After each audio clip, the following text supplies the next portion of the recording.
UP के संविदा कर्मचारियों को लेकर बहुत ही बड़ी खबर के साथ साथ बहुत ही अच्छी खबर है। सबसे पहले आप तमाम वर्ग के संविदा कर्मचारियों को बता दें, अगर आप यूपी सरकार के सरकारी विभागों में संविदा, आउटसोर्स, अवर्गीकृत, दैनिक वेतन भोगी कर्मचारी और महिला कर्मचारियों के रूप में अपनी सेवा दे रहे हैं, जैसे कि क्रमशः जो बताया गया है, आशा कार्यकर्ता हैं, आंगनबाड़ी सेविका हैं, आशा फैसिलिटेटर हैं, वैक्सीन कुरियर हैं, रसोइया हैं, इन तमाम जो कर्मचारी हैं, इन सभी को लेकर के जो मुख्यमंत्री हैं वो एकदम सक्रिय हो गए हैं। लगातार आप लोगों ने भी देखा है कि वो अपने ऑफिस में ना मिल करके अपने आवास पर भी मिलना एकदम सुनिश्चित करते हैं, इसीलिए क्योंकि सरकार जो है संविदा कर्मचारियों को लेकर के एक्टिव है, आउटसोर्स कर्मचारियों को लेकर के सरकार एक्टिव मोड में है, क्योंकि सरकार जानती है कि तय तिथि में अगर प्रताड़ित कोई हो रहा है तो वो संविदा कर्मचारियों ही हो रहे हैं, संविदा कर्मचारियों के कैडर ही हो रही है। इसीलिए सरकार ने उत्तम व्यवस्थाओं के साथ आप लोगों को स्क्रीनिंग करने के साथ आप लोगों को नियमितीकरण का तोहफा देने के साथ साथ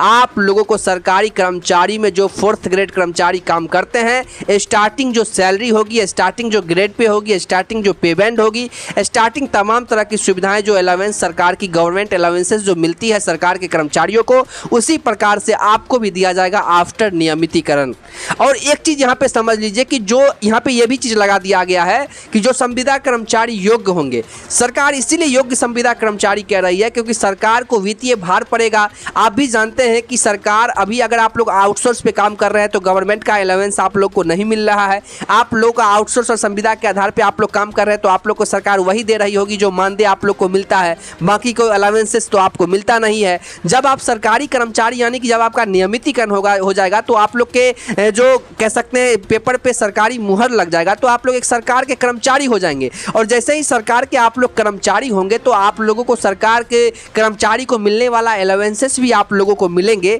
तो उस अलावेंसेस को सरकार देगी तो सरकार पे वित्तीय भार तो पड़ेगा। तो सरकार इसीलिए चाहेगी ना कि जिस प्रकार से हम सरकारी कर्मचारियों को भर्ती करते हैं उसी प्रकार से हम संविदा कर्मचारियों को भी करें, जिससे कह सकते हैं कि एक योग्य को ले जो काम कर सके अच्छे से, मतलब एक एहसास ना हो सके सरकार को कि ये मतलब हम आउटसोर्स पे इसको लिए हैं। इसीलिए सरकार जो है स्पष्ट रूप से कहा है कि स्क्रीनिंग करने के बाद तमाम वर्ग के संविदा कर्मचारियों के साथ साथ तमाम वर्ग के जो महिला कर्मचारी लगातार अपने अरसों से काम कर रही हैं, उन सभी को तमाम तरह की सुविधाएं सरकार देने को लेकर के काम करेगी। क्योंकि मुख्यमंत्री योगी आदित्यनाथ कह सकते हैं, और वैसे भी आप लोग एक तरह से सोच सकते हैं कि जो ये जो बीजेपी की सरकार है, ये जो कह सकते हैं श्रम के लिए और रोजगार के लिए और साथ ही जो आउटसोर्स और संविदा पे काम कर रहे हैं, इनके हितों में तो नहीं कह सकते, ऐसा नहीं कह सकते कि ये इनको हितों में ही सब फैसला लेती है, लेकिन कुछ हद तक जो है संविदा कर्मचारियों को लेकर के ये सोचने का काम किए हैं। अब ऐसे इसीलिए हम आपको बता रहे हैं क्योंकि हमारे पास रिपोर्ट आ चुकी है,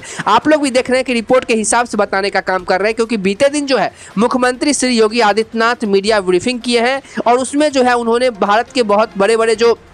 कह सकते हैं कि कर्मचारी संगठन है उनसे उन्होंने बातचीत करके फैसला लिया है कि हम तमाम वर्ग के संविदा कर्मचारियों को तमाम तरह की सुविधाएं देंगे, जिसमें क्रमशः शामिल है जो आप लोग को बताते चले कि उचित वेतनमान के साथ साथ आप लोग को NPS, mediclaim policy, accidental insurance, सप्ताह में छुट्टी, राष्ट्रीय छुट्टी, ईपीएफओ, ईएसआई, अनुकंपा, ग्रेजुएटी, रिटायरमेंट सहित तमाम तरह की सुविधाएं आप लोगों को प्रोवाइड की जाएगी। सरकार इसीलिए सक्रिय हो गई है क्योंकि सरकार जानती है कि आगे फिर से चुनाव है और जिस प्रकार से बीजेपी सरकार को यूपी से खास करके झटका लगा है, सरकार उस गलती को दोहराना नहीं चाहती है। सरकार समझती है कि संविदा कर्मचारियों को अगर इस बार भी ठगा गया तो वो हम लोगों को ठगेंगे। इसीलिए सरकार ने स्पष्टता से कहा है कि हमारे पास जो संविदा कर्मचारियों के जो मांग है वो प्रस्तावित है, हमारे अधिकारी उस पर काम कर रहे हैं। और दरअसल बात ये हो जाती है कि जब भी आप लोग के काम जो है अंतिम चरण में पहुंचती है तब किसी ना किसी पदाधिकारी का जो है कह सकते हैं कि तबादला हो जाता है। तो उससे क्या होता है कि जो नए जो पदाधिकारी आते हैं तो उनको समझने में थोड़ा सा वक्त लग जाता है और जब तक वो समझ करके काम शुरू करते हैं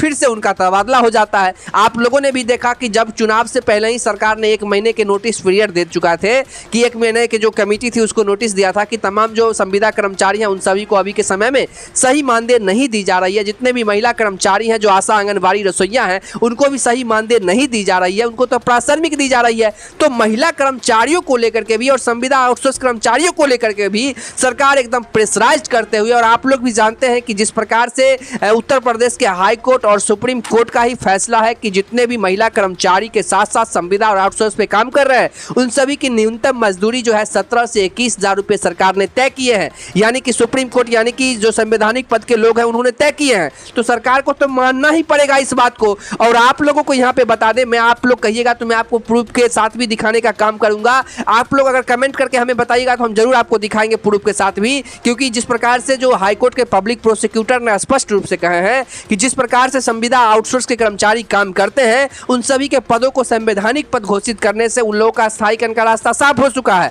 और साथ ही जो आप लोग जानते होंगे कि मार्च में जो सुप्रीम कोर्ट ने फैसला दिया था उसमें स्पष्ट रूप से कहे थे कि 12 मासी काम करने वाले जितने भी कर्मचारी हैं जो लगातार बिना छुट्टी के 12 माह तक काम करते हैं वैसे कर्मचारी को संविदा नहीं माना जाएगा। वैसे कर्मचारियों को जो कह सकते हैं कि न्यूट्रलाइज करके उन सभी को सरकारी कर्मचारियों के कर्मचारी जैसे उनको फायदा मिले, इसको लेकर के भी सरकार काम करे। और जैसा कि हमने आपको बताया था कि तमाम तरह के आप लोगों के अवकाश से लेकर के और सुविधाएं आप लोग को मिलेगी, भत्ताएं मिलेगी, जिसमें आप लोग के वेतन भत्ते, मोबाइल भत्ते, यानी कि आप लोग को आवागमन का भत्ता, यानी तमाम तरह की भत्ताएं भी आप लोग को शामिल करके सरकार देने को लेकर के काम करेगी। क्योंकि संविदा कर्मचारी लगातार जो है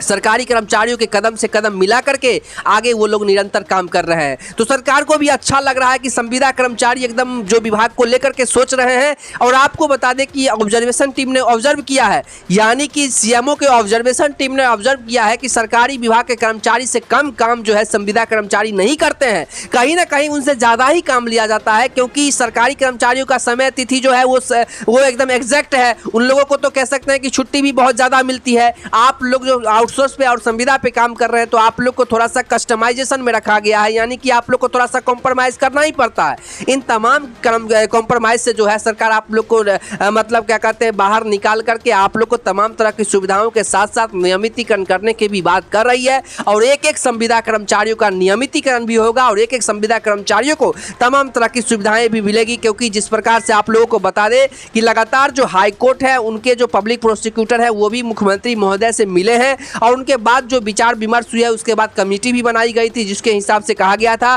कि जो भी अभी मौजूदा समय के बाजार दर होंगे, इसके बाद जो कह सकते हैं महंगाई भत्ता है, अन्य भत्तों को जोड़ करके एक समेकित रूप से एक योगफल बनाइए और अभी के समय में कितना मिलना चाहिए उसको लेकर के बात कीजिए। उसको लेकर के कमेटी सरकार को रिपोर्ट सौंपे, उस आधार पर सरकार फैसला लेगी, फिर उसे कैबिनेट में प्रस्तावित किए जाएंगे। कैबिनेट में प्रस्तावित से पहले उसे वित्त विभाग भेजे जाएंगे, वित्त विभाग से उसे जनरल एडमिनिस्ट्रेशन डिपार्टमेंट भेजे जाएंगे, उसके बाद कार्मिक विभाग भेजा जाएगा, उसके बाद श्रम विभाग भेजा जाएगा, फिर माननीय मुख्यमंत्री श्री योगी आदित्यनाथ के टेबल पर उसे प्रस्तावित के लिए भेजा जाएगा, समीक्षा के लिए भेजा जाएगा कि आप समीक्षा कीजिए कि ये सही है कि नहीं है। उसके बाद वो अपने वित्त विभाग से जब उसमें स्टंप मोहर रहता है तो वो समझ जाते हैं कि हमारे पास इतना जो है अभी बजट है, इससे हम इनको भला कर सकते हैं, तो वो उस पर जो है फैसला लेंगे और उसके बाद उसे पूरे प्रदेश में जो है यानी कैबिनेट में प्रस्तावित होने के बाद कैबिनेट का मोहर लगते ही उसे पूरे प्रदेश में लागू कर दिया जाएगा। तो जिस प्रकार से काम आगे की ओर चल रही है, जल्द ही आशाएं जताई जा रही है कि तमाम वर्ग के संविदा कर्मचारियों को जल्दी मुख्यमंत्री योगी आदित्यनाथ की सरकार जो है तोहफा